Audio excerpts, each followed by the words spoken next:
Para lang ang tema natin ay kabayo. So gamitin na rin natin kapit ay galing din sa kalesa. Yan guys, dito tayo kay Kuya Poying. Kahoy no, ng kalesa.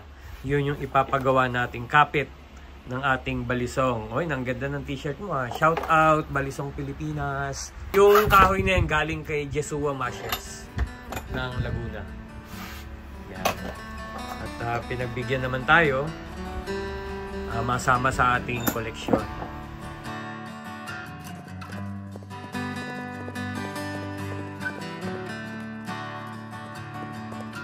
Oli ng kalesa yung talim.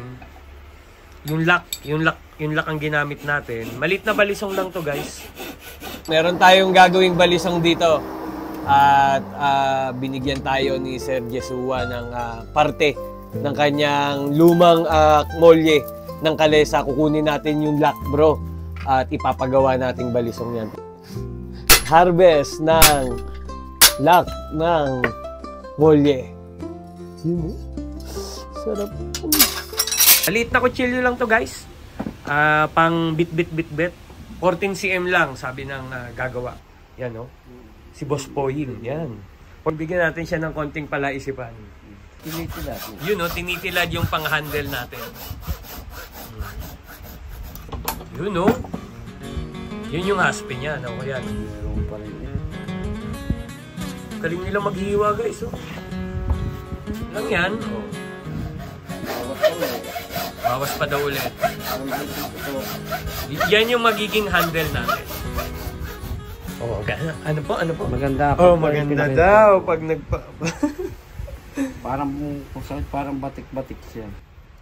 Yan yung pamalit natin dito. Yan, ganyan. Oh. Yan. Oh. Yan ang ilalagay natin. So, abangan nyo guys yung ginagawa naming balisong ni Kuya Poying. No? Materyales, molye, yung lock ng molye ng kalesa. Ang kapit ay molye rin, gulong naman ng kalesa. Siyempre, cowboy tayo eh. Yun. So, ito yung magiging kapit natin. Yes! Yan. Shoutout ka sa kanila. Oh. Shoutout sa inyo lahat yan. Wala na akong tutukuyin dahil kadami nyo.